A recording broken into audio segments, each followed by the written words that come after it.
अभय और सोनिया का प्यार। अभय 10वीं क्लास का छात्र है। इस उम्र में उसने पता कि प्यार क्या सिला होता है। वह एक लड़की को मन ही मन चाहने लगा और इस बात का एहसास धीरे धीरे होने लगा। एक दिन अभय अपने कॉलेज जा रहा था, तभी उसकी नज़र लड़की के नज़रों से टकराती है, जिसे देखने के बाद वह देखता ही रह गया और लड़की उसे कोई भाव नहीं दे रही थी। फिर भी अभय उसके पीछे पीछे घर तक जाता था, लेकिन लड़की का दिल पिघल नहीं रहा था। अभय उसको देखने के लिए उसके स्कूल के सामने डेली खड़ा रहता था। यह अभय का डेली का काम हो गया था। 6 महीने देखते देखते ही बीत गए, लेकिन उसे कोई रिस्पांस नहीं मिला। फिर अभय उसके कॉलेज जाना बंद कर दिया।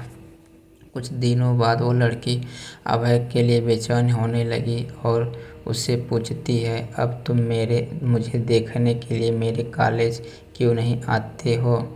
तो अभय ने उससे कहा, इतने दिन से आपका चक्कर में आता हूँ, आप देखना तक पसंद नहीं करती, तभी से तुम्हारे कॉलेज आना भी छोड़ दिया। उस लड़की ने उससे कहा कि मैं तुम्हारी परीक्षा ले रही थी, तुम मुझे कितने दिन तक फॉलो करते हो, वैसे ही मैं भी आपको बेइंतहा प्यार करती हूँ। फिर अभय ने उस लड़की का नाम पूछा तो लड़की ने अपना नाम सोनिया बताया। उसके बाद अभय ने सोनिया को प्रपोज किया और सोनिया उसके प्रपोजल को एक्सेप्ट करती है। सोनिया और अभय का प्यार दिनों दिन बढ़ता चला जाता है। सोनिया और अभय इतना ज़्यादा क्लोज हो जाते हैं, साथ में घूमना और पार्क में जाना, डिनर करना, शॉपिंग करना आदत बन गई। अभय और सोनिया का प्यार इतना गहरा होता चला गया कि एक दूसरे के बिना मिले रह नहीं पाते थे। जितना प्यार गहरा होता गया, ये प्रेमी जोड़े समाज की नज़र में आते गए। धीरे धीरे उसका प्यार इतना ज़्यादा हाईलाइट हो गया, लड़की के घर तक बात पहुंच गया और घर वालों को उनका प्यार मंजूर नहीं था।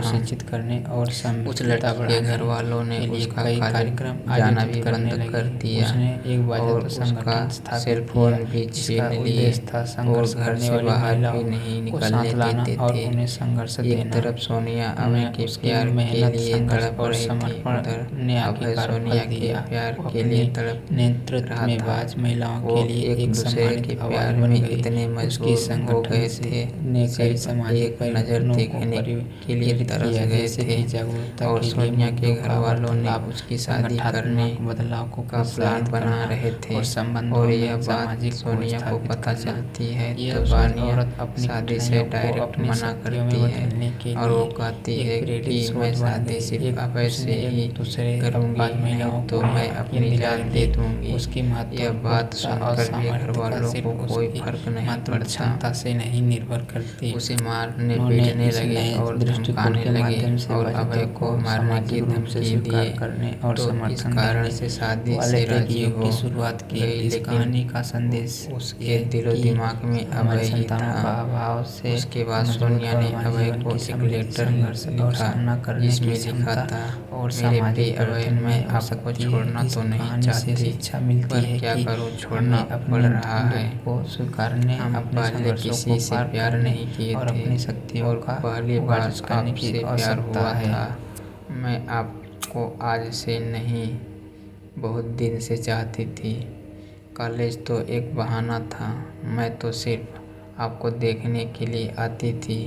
मैं आपको धोखा नहीं दे रही हूँ, मैं मजबूरी हूँ। ये आपकी ज़िंदगी का सवाल है और मेरे घर वालों ने मेरी शादी तय कर दी है। मैं शादी तो नहीं करना चाहती थी, लेकिन मेरी मजबूरी है, क्योंकि मुझे आपकी ज़िंदगी बचानी है और आपको मारने की धमकी दे रहे थे, इसलिए मुझे मजबूरी में शादी करनी पड़ी। प्लीज़ आप मुझे माफ़ कर दीजिएगा। आपकी मजबूर सोनिया। उसके बाद अभय भी सोनिया के लिए एक लेटर लिखता है। मेरी प्रिय सोनिया, मैं तुम्हें कल भी बेइंतहा मोहब्बत करता था और आज भी बेइंतहा मोहब्बत करता हूँ। मैं तुम्हारे प्यार के लिए कुछ भी कर जाऊँगा। अगर आप नहीं तो ये ज़िंदगी किस काम की होगी। हम दोनों ने एक साथ जीने मरने की कस्में खाई थी। तुम ऐसे ही मेरा साथ छोड़कर चली जाओगी। तुमने एक बार भी नहीं सोचा कि तुम्हारे सिवा मेरी ज़िंदगी में कोई भी नहीं है। सोनिया, मैं तुम्हें कभी नहीं भूल पाऊँगा।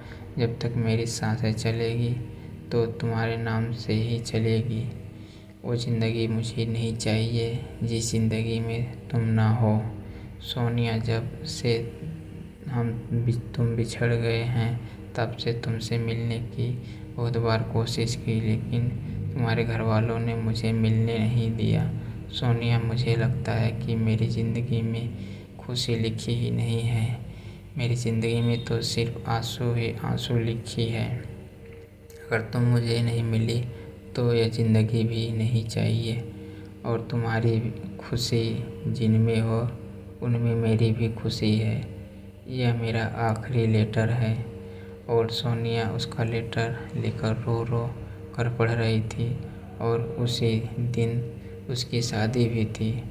सोनिया को अभय से जुदाई बर्दाश्त नहीं हुई, इसलिए सोनिया ने शादी से पहले ही जहर खा लेती है, जिसके कारण उसकी मौत हो जाती है। यह सूचना अभय तक पहुंचती है। अब अभय उसकी मौत का सदमा बर्दाश्त नहीं कर पाता है, जिसके कारण वह भी अपनी जान दे देता है। सच्चे प्यार का अधूरा अंत हो जाता है। ऐसे में प्यार करते हो तो जान देने से बेहतर है निभाना सीखो। दोस्तों, क्या इस कहानी में अभय और सोनिया ने सही निर्णय लिया? क्या दोनों प्रेमियों को मौत के अलावा और कोई रास्ता नहीं मिला? दोनों यह पूरी तरह से गलत है। दोस्तों, यह पूरी तरह से गलत है। आपके अनुसार दोनों को क्या करना चाहिए था?